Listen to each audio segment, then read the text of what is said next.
someone else may want you to succeed more than you want to even succeed. I'm in corporate America, and I've been laid off twice under the age of 28. Can you believe that? That's wild. Laid off twice. Not because I wasn't doing my job well, but my positions got eliminated. Mm-hmm. All right, so you got questions, right? Honestly, no. So you came not prepared, is what you're saying. As a business owner, like, I own the equipment that I film with, right? I own the intellectual property of this SOSS episode that I created, right? And not only do I own the things I've created and that I worked for, I also have the ability to help other people make money, to have other people get opportunities. And so I think that's why I chose entrepreneurship.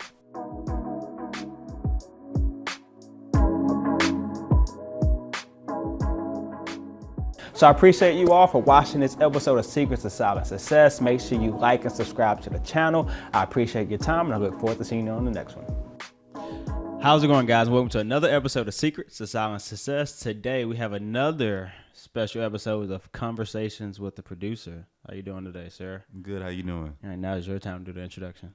Oh, I didn't know. I was practicing. Right, I thought you was actually doing. We just take it home. No, you got it. Let's get right into it then, bro.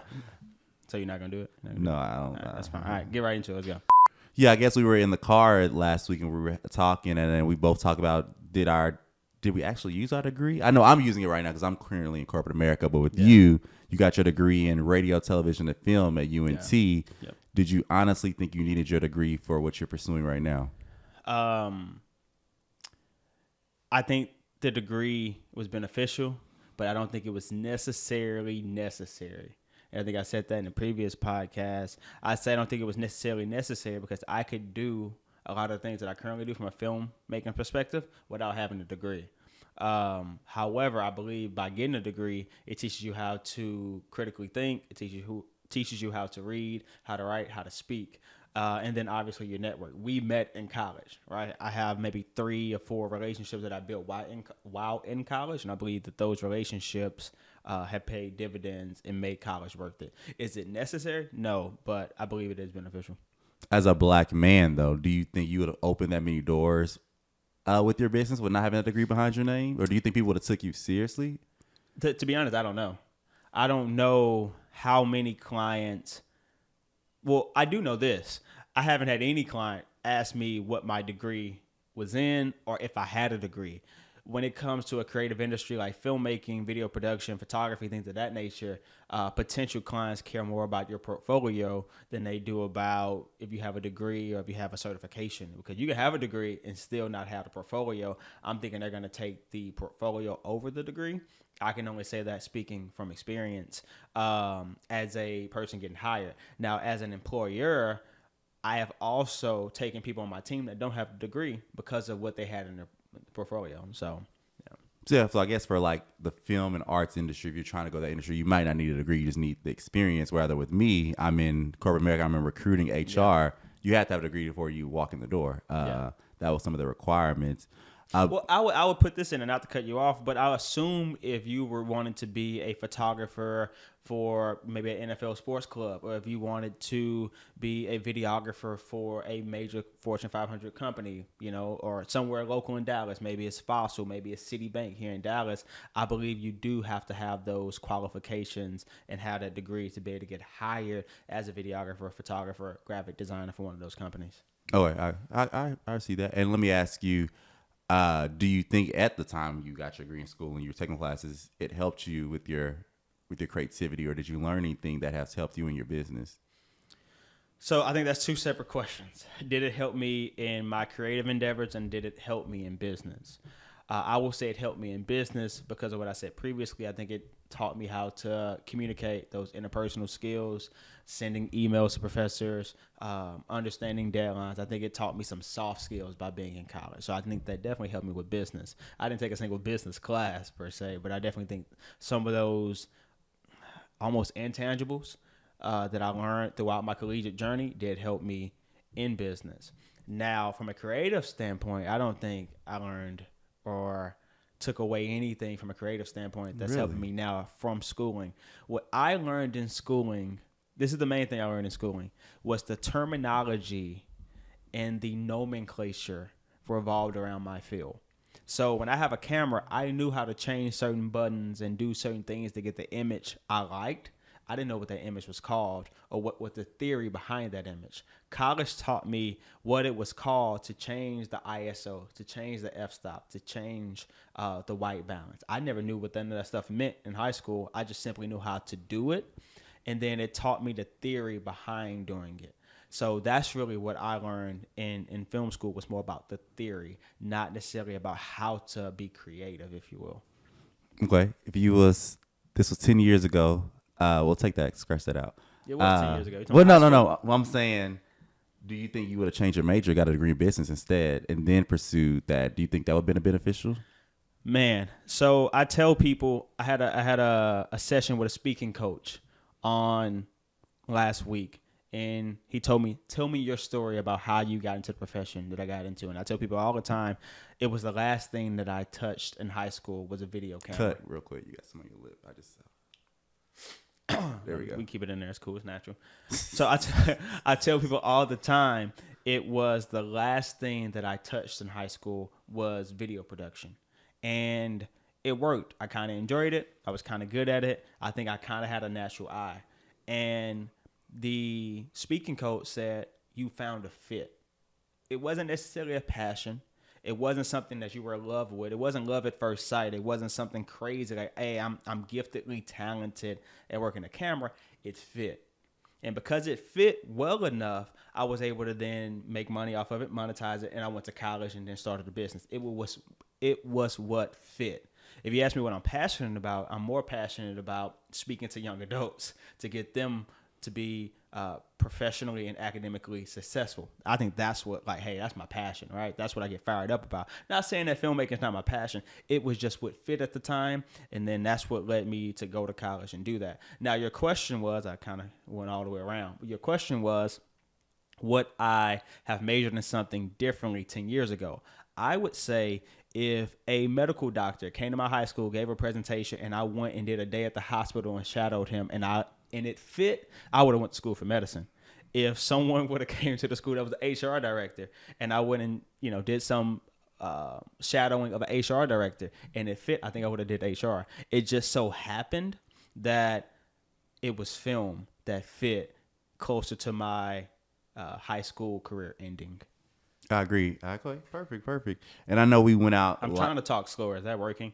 No. I'm literally trying to talk slower and move my hands, and it feels so awkward. I feel like I'm slow. Doing good. But last one we did, I was. No, I thought it was. I didn't. Okay, cool. That's what do we say? We look and see flaws if nobody else. Well, no, I'm literally trying to talk slower on purpose. Oh, okay. Well, no, I don't. Because I feel like that is one of my Achilles' heels. Am I going too fast? Do you understand my question? I feel like I don't articulate my questions well. Do you understand my question? I didn't understand that question because you didn't articulate that one well. But the rest of Do you understand what I'm asking though? Yeah, the rest of the question have been articulated well. I'm just doing my best to be deliberate about slowing down when I speak. Oh, no. It's been good to me. Right, cool. I know we went out to eat with a mutual friend of ours about a month ago, and we talked about going for your master's degree. I was like, who are you talking about? I didn't want to scratch that out. No, that's fine. We went out to eat with somebody. Shout out to Lori Bradley, but go ahead. Yeah. Okay. Yeah, we went out with a friend of ours named Lloyd Bradley, who is currently pursuing his master's at an Ivy League school. I know that sparked your attention. Yep. You talked about how, as far as your career, you don't need a degree to do practice film, television.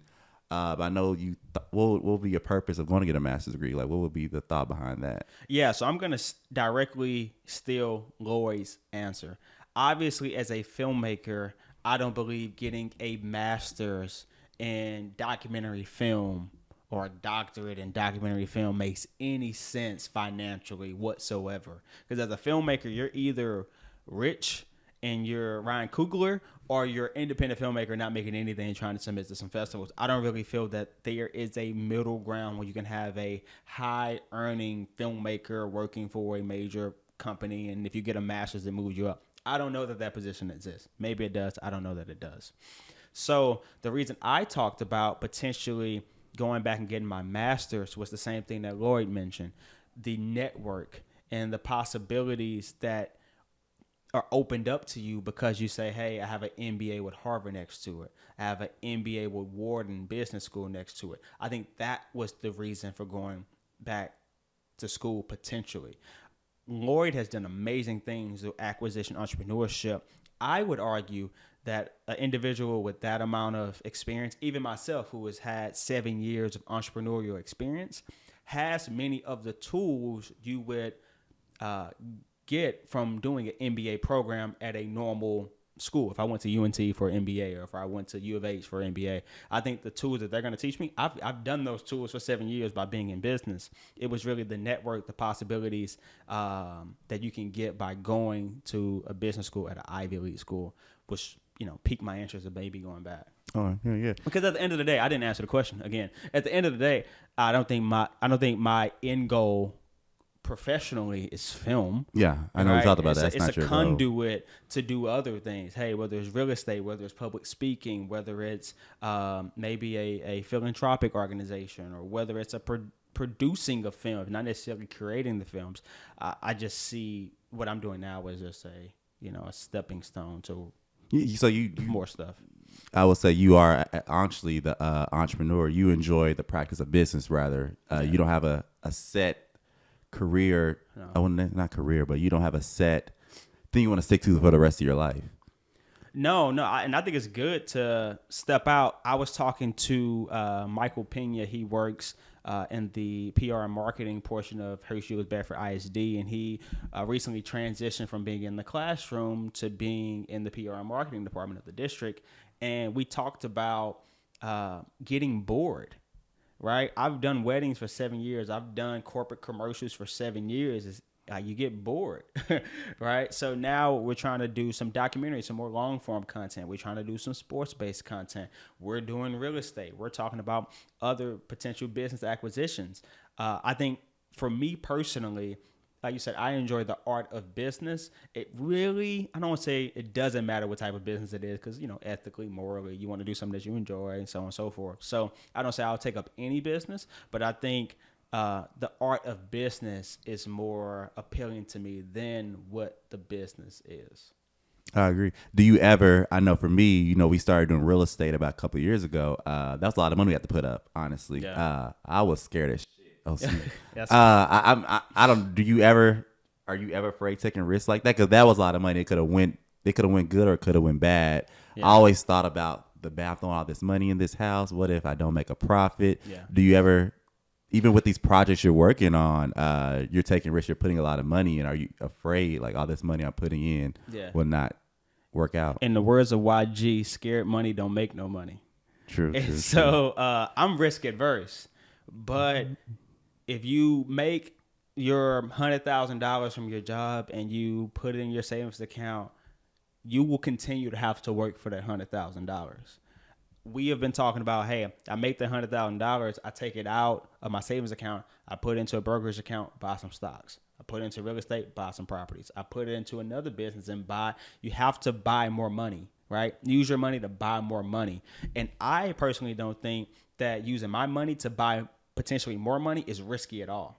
I think taking my money and buying a new car is risky, right? Even my primary residence, I don't own it because I almost think that's kind of risky with the inflation in the market right now. Hey, to go and buy my primary residence at the levels that it is right now, I'm like, hey, is that the best financial decision? I'm with you. I'm like, hey, let's go buy some more residents that we're not primarily living in and let those increase in value, and then let's make some rent on them every month as well. So even though it was a lot of money, it's the most money I've ever put in anything, right? I didn't really see it as risky because that income that I used to buy that house, I was just buying more income. And you've seen that. You've seen that account increase month after month. Definitely. I know we have the account with the real estate is continuing to grow. For both of us, we're not touching that. I know my mindset behind that, not touching that money we're seeing right now. Well, what's your mindset? I just got all in the mic. What's your mindset? I'm going to ask some questions here. Why you coming back at me, bro? I thought I'm asking you, bro. Nah, conversation with the producer is a conversation. So you talked about, hey, we started a real estate firm, right? I don't want to say real estate firm. We started to do real estate investing over 2 years ago. Well, we bought our first house. It'll be 3 years? Mm-hmm. And in October. and we have not taken any what they will call distributions from that money. So all of that money has either went into our account as real estate investors or has went back into more properties and things that we've done for the properties. We have not taken any of that money, put it in our personal account to go to Zara. All right, that's where he likes to go. So your mindset behind it, why have you decided to, hey, let's keep all of that money in that account? To grow, buy more properties. I'm in corporate America, and I've been laid off twice under the age of 28. Can you believe that? That's wild. Laid off twice. Not because I wasn't doing my job well, but my positions got eliminated. Mm-hmm. Can you believe that? That's because you were doing your job so well. Facts. As a recruiter, I got laid off because they didn't need to recruit more people, pretty much. Or companies went down, but it's it's crazy. So it turned my viewpoint of corporate America, and as you get older, you're not attractable anymore. You know, they want somebody a little bit more younger, cheaper, they can afford, and it's just an easier way to bring somebody in. So I definitely got into entrepreneurship because I got to protect myself. They don't give a damn about my bills, my rent, my car. No, they don't give a damn about that. Yeah. I care about that. And it just showed me, it's a dirty game out there, I realized. So that's what I did while I got into entrepreneurship in the real estate and our future business that we're planning on doing. But that's importantly, I've always liked nice things, but sometimes people I know that have all those flashy cars, stuff like that, they kind of broke, they real down. They're broke. I never want to be that person. So yeah, we got the money in the real estate business. I can go buy me a Benz or whatever, but I don't want to be broke. Be a $30,000 millionaire. And I read a quote the other day. I'm not sure where I can attribute this quote to, but it said that one stream of income is too close to zero streams of income. And as Absolutely. you said, to be 28 years old and have been laid off twice before the age of 30, that showed you how close you are to having zero income. But by having that real estate money coming in every month, it's there. Both of our tenants right now are on 2-year leases. Absolutely. Right? That money's going to be there. So I think that's the importance of it. Absolutely. Yeah. Yeah, what else you got? Oh, okay. That's it. We'll take a little break real quick. Yeah, I'm chilling. I wanted. I don't know if it's too personal, but Nah, go for it. I want to talk to us like families. We talked about pushing them younger. I don't have nieces and nephews, but like cousins, nephews, and staying on them. And some of them not seeing the goal. How do you push people to see the goal? Or man, that's like we should call this podcast "Getting the Mule to Drink the Water." That's literally been my Achilles heel, or that's literally been what I've struggled with. Is how. So I feel like when it comes to financial literacy and academic and professional success, I feel like I've awoken. I'm enlightened to it, right? I think I kind of understand the avenues to get to where you got to go, kind of the blueprint. And I have spent the whole point of doing this podcast, the whole thing of public speaking, right? The whole thing of having book clubs with my company is to get other people to see the blueprint. And for whatever reason, other people don't see the blueprint. And why is that? Why don't think they see the blueprint? I don't know. That's my whole life's mission, is to get people to see the blueprint. I think even for you, I think some of your thinking and ideologies have changed since we had our first talk when I first met you back in 2017 on, hey, I want to go and buy this car and pay this this note every month. So dang, I could go buy a Benz right now, but I'm not. I would rather use that money every month, put it in a savings account to then go and buy another property to lease out or to go and acquire a business or what have you, right? You even got your money in stocks now, right? So I feel like your mindset and ideologies have changed. I don't know. I would ask you, what made you change? I don't know, bro. I don't know. Honestly, that's something I have to really think about. I don't know. Maybe who you hang out with, you see the way people live, you learn there's more to life, and that you can do it. I think that might have been like a wake up call for me. And I'll go back, being laid off twice. I can't let this happen again. I told myself, if it's happening again, I'm not going back. It's time I figure something else out. Yeah. But I don't know. I think who you hang out with, who you see, how people live their lives, and you realize that their story is kind of similar to you, or they grew up the same way you can do it. But it's just, what are you going to sacrifice to get there? And I think even some of my personal ideologies have rubbed off on you as well. Of course, So I think as far as that, just rubbing off, feeding off each other that we Osmosis, have, friendship and business wise, sort of changed my views of what life could have been or what life can still be in the future for me. But I don't know what. But I always say I always was somebody that worked hard. I always say if you give me something to do, I'm gonna do it, no matter what it is. Yeah. But as far as I did I feel like I did the bare minimum though, going to college, getting a degree, which some people may not be privileged to do that. That's not the bare minimum though. I understand what you're saying, like maybe compare it to some cousins or maybe compare it to some peers that you went to high school with. They didn't even go get the degree. So just getting a degree and getting a median paying job is the bare minimum. But honestly, I don't even think that's the bare minimum. Well, maybe it's the wrong word. I think, and I get it, some people may not have the money or the finance to go to scholarship, but I pulled out loans, I did too. Yeah. I went to school. Loans supposed to start back September 1st, so we'll see. Really? I don't know when we're going to play this, but we'll see. Hopefully you defer. I've been kind of living.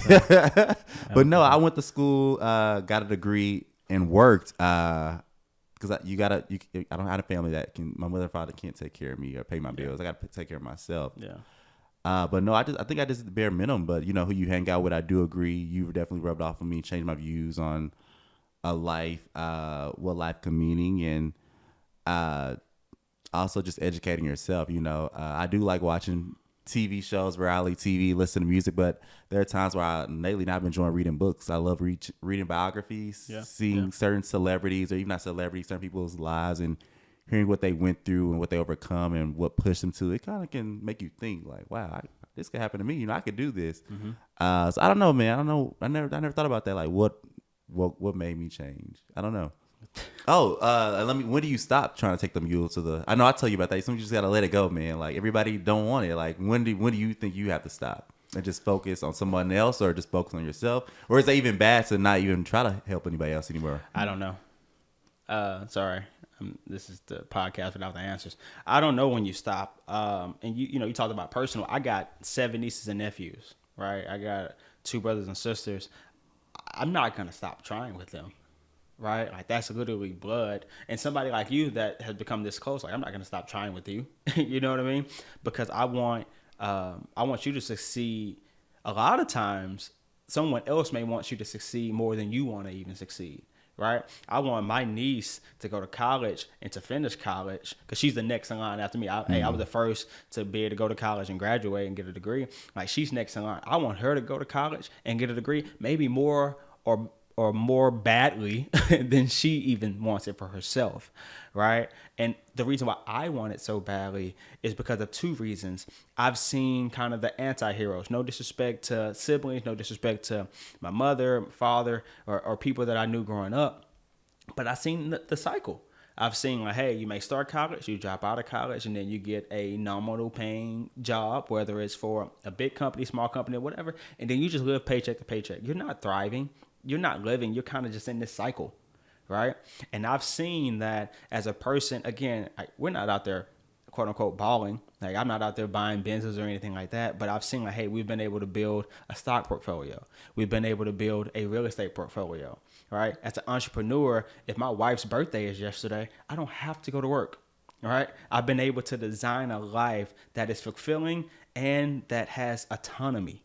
And most people don't even know what autonomy is, but autonomy is the freedom to do what you want, right? Could you give us a Yeah. So basically in 6 years from graduating college to now, I've been able to build a life that, hey, I still want more. Don't get me wrong. I still want my Porsche GT3 RS. I still want the Porsche, right? But I've been able to build a life with some autonomy and a lack of complications when it comes to finance.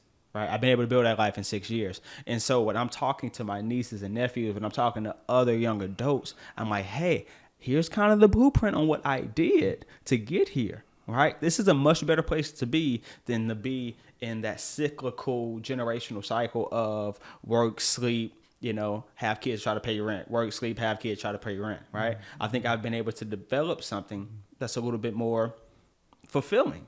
Right? It went out. It's a little bit more fulfilling. So listen to this blueprint I got. So I don't think I'll stop.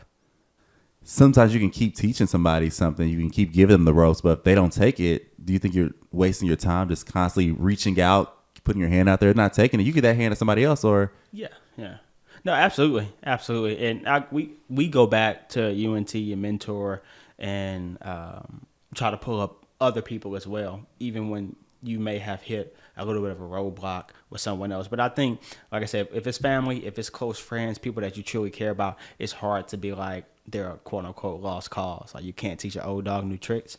So maybe that's a fallacy of mine, but I think it's just hard to be like, because you've seen it, right? You've seen it with peers. You've seen it with family members. You've seen people get into that quote unquote the rat race where they got a pretty good job. They have no type of savings. They have no type of net worth. They can't live life on their own terms. They can't even take off of work, right? They have to talk to someone to take off of work. And I'm like, that's not the life I want to live. If that's what you want to live, that's cool. If you happy with that, that's cool. That's not the life that I want. So I did things through entrepreneurship, through investing to try to get a different route. Right. And so, I mean, that's. Yeah. And I hate to say, but some people, I mean, I don't know if it's a personality thing or they just don't know there's more out there, but sometimes that's okay for some people. And that's fine that they want to live like that. No judgment, and that's fine for some people. Yeah. I think for me, what gets me is not the lack of knowledge, right? That's curable. You teach them, right? Here we go. It's an Arabian proverb. Let's see if I say it right. It's an Arabian proverb that says, he who knows not and knows he knows not is a fool. Shun him. Right? He who knows not and knows he knows not is a fool. Shun him. Right? If someone doesn't have financial literacy, if they're just not educated, it's simple. Educate them.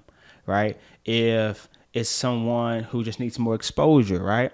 Get them exposure. Whatever the case may be. If it's somebody that just is right in front of their face, but they need some coaching, coach them, right? But if it's someone who knows that they are financially illiterate, knows that they're in the rat race, and they're okay with being in the rat race, then that's a totally different animal. I agree. I don't even know what to say about that. I'm speechless. Yeah, it's an Arabian proverb. I think it was an Arabian proverb. Oh, yeah. You hit it right on the nail right there, my brother. So if you were talking to an 18-year-old right now that wanted to didn't know what he was going to pursue, would you recommend college for him, or what would you tell him? I wouldn't tell them anything. I'll ask them a lot of questions. I should tell you not to laugh too loud. He laughs loud. No, I wouldn't tell them anything. I mean, I have people that that might ask, do you think do I need to go to school if I want to be an entrepreneur, or do you think it's meaningful? You might have. I think you have an employee right now that is on the road to entrepreneurship, and he's taking classes right now, but is he going to waste his time doing those classes, or does she just start pursuing his business right now? What do you think? Yeah, like I said, I think I'm going to ask you a lot of questions, right? Because the answer is already within you. I'm not giving you answers. I'm helping you discover answers, right? I'm not going to call myself a therapist, but that's literally what therapists do. They just ask you questions. They ask you a lot of what and how questions. It's the same thing I do when I sell people in business, right? I'm not trying to convince you of anything. I'm trying to get you to discover what you need, and then I just fill that void, right? So with someone I may hire, or in your example, you say, hey, if an 18-year-old asks me what should they do about college or work, I'm going to ask you a lot of questions. Okay, but what's your ultimate goal, right? If your ultimate goal is to be a lawyer one day, then college is necessary, right? But if you say, hey, I may want to be a freelance graphic designer, okay, well, what are you doing to pursue being a graphic freelance designer? Well, I'm not doing anything. So I'm just going to ask a lot of questions and help you get to an answer that's already within you. That's what I would do. And let me ask you, I know you went to college. You knew you want to study film and television, but did you know you want to be entrepreneurship? Because, you can get contracted with companies. What made you just, I want to start my own company? I believe I reached out to you about a company. They wanted to work with you. They wanted you to work contract at the company. But you was like, no, that's not it. Then I know they want to work with you really, really bad. So what made you go into entrepreneurship? Well, I tell people this story all the time. I did one internship for one day, and I felt like I didn't have any autonomy, right? I don't want to clock in, clock out. I don't want to tell someone when I want to go to lunch. And no disrespect to the people that do that, right? I understand, like, people that work for me, work with me, I get it. Like, that's the way of life and the Western civilization. Like I get it. That's the way we do things. It just wasn't the way I wanted to do things. I chose entrepreneurship because growing up, I felt like we didn't own anything, right? We didn't own the apartments we lived in. We didn't own the TVs that we watched. Like you literally didn't own anything. And not only didn't you not own anything, the places that we work for, the ways that we were able to get, money, we couldn't even bring other people along with us, right? You can work with American Airlines for 10 years and still can't guarantee your cousins, your nephew, your son employment there. Obviously, you can use some nepotism and potentially help, but you can't guarantee it, right? As a business owner, like I own the equipment that I film with, right? I own the intellectual property of this SOSS episode that I created, right? And not only do I own the things I've created and that I worked for, I also have the ability to help other people make money, to have other people get opportunities. And so I think that's why I chose entrepreneurship. What is your ultimate goal with being an entrepreneur? Make money. I know that, but I'm saying like talked about helping people. I asked a couple lawyers, right, and I was like, "What's your goal to, being a lawyer?" And they're like, to help people and to make money. I'm asking you though, and to make money. Is to make money. I mean, that's why you're in business, right? But I'm saying you talked about you want to reach out. I'm saying like, what is your goal in regards to that? Like helping out other people. I know you brought a dude you met from the mentorship program on one of your work trips this year. Yeah. What do you get from that? Why am I an entrepreneur? It's to make money and to own the things that I touch, right? Why do I help other people in entrepreneurship? To help them make money and own the things that they touch. Because I think equity is one of the greatest things you can have from a financial and professional outlook, right? And I'm not talking about fitness and health. I'm not talking about religion. I'm not talking about social. I'm not talking about mental. I'm talking about from a professional and financial standpoint, one of the best things you can have is equity. Equity in the business, equity in property, equity in intellectual property, equity in companies, equity. Like, that's why. Makes sense. And honestly, on personal, I couldn't see working with nobody. You barely like terrible. You don't like taking direction from me. I'm like, I take direction from clients all the time. I've seen it in person. Like you cannot be seen what you. I literally take direction from clients all the time. There was moments I saw you didn't really like. I could get your vibe. Nothing wrong with it. So here is my unpopular opinion. I will take direction if I feel that the direction given is adequate. If the direction that's given is coming from a place of inadequacy or from an uneducated place, then I will question it, right? And I believe that direction should be questioned. If I'm giving direction to the people that I'm on set with as the quote-unquote director and they disagree, they are going to question me. Robbie all the time is like, I'm like, okay, you don't want to do that. You got something better. Let me hear what you got and let's do it, right? I'm in the business of getting the best result and the most efficient result. If I got that answer, great. If I don't have that answer, great. But if you tell me you have that answer and I don't think that's the answer, then I will let my opinion be known. So you say I would give you advice to be inadequate? Yes. Well, thank you. Now I know. Like, yes. No offense. If my loving mother or if my business partner or if my wife gives me advice on managing an employee as an employer, I will think their advice is inadequate from an employer perspective. Why? Because none of those three people I just named has ever been an employer. So what I do, I don't have any issue with asking for advice. I will go to people who have been employers and ask their perspective and their advice on the situation. I'm not saying your advice is wrong or bad. I'm saying it's potentially inadequate because of the lack of experience, right? You're giving me advice maybe like 75% based upon opinion, right? I don't care too much about opinions. I'm more of an empirical data, like evidence guy. That's just me personally. Did you hear that? What? I'm nothing. I'm talking to myself? I don't get no. Here. I'm just okay. Now I know. Well, yeah, and we had that debate on a plane from London. Okay, yeah. You remember that? Yeah. Like, you're telling me, like, do X, Y, and Z. I'm like, bro, like, no offense to you. You're telling an entrepreneur what to do about his business when you work in HR. Like, no offense. I wasn't telling you that. Well, no offense. But what I'm saying is, No. imagine if I told you what to do on your Rex. I have no clue what you do at all. Anything I would tell you on how to facilitate your Rex in a corporate America company is all based upon opinion and what I think I know, because I know zero. How much advice have I ever given you on your Rex? I never asked for your advice, but just side note. I didn't ask for your advice either. Micah does not do well with opinions. Side note, I didn't ask for your advice either. Yeah, okay, there you go. Now you being nasty now. No, bro. it's being honest though. But no, that's fine, bro. That's fine, bro. I just know don't give no opinions, you know. No, and it's not. No, I ask for your opinion a lot. Yeah. Do I not? Yeah, you do. Do I not? I come and ask for your opinion a lot because I understand a couple of things. Hey, my judgment can be tainted. I can be too close to a situation, right? I ask your opinion just as an outsider because you're not a business person. Or, excuse me, you're a business person because you're not a full-time entrepreneur, because you're not a filmmaker, because you haven't done X, Y, and Z. I will ask you your opinion and your advice because I value you as a human being, right? And I will take your opinion. I'll listen to it. Now, I think a lot of times when we have beef is because I don't listen to you. I don't put your opinion into action, but I wanted it though. Well, it's like a waste of my time. Why I'm voicing my opinion? No, okay, here we go. The reason why I ask for opinion is because, in my opinion, it's going to do one or two things. It's going to confirm what I think, or it's going to disconfirm what I think. If it confirms what I think, cool, let's go do what I asked for your opinion on. If it disconfirms, then I need more information, right? Because I wasn't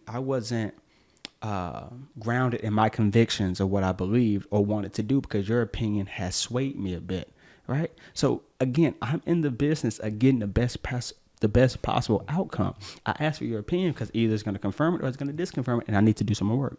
That's why I ask your opinion. Well, let's just do a test run. Take my opinion, and then we'll follow back up on the next episode.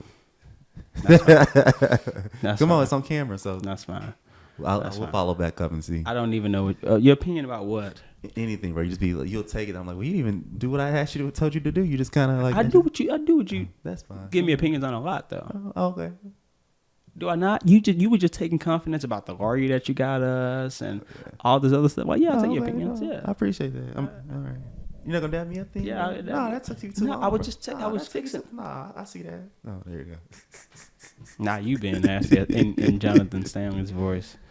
So I appreciate you all for watching this episode of Secrets of Silent Success. Make sure you like and subscribe to the channel. I appreciate your time, and I look forward to seeing you on the next one.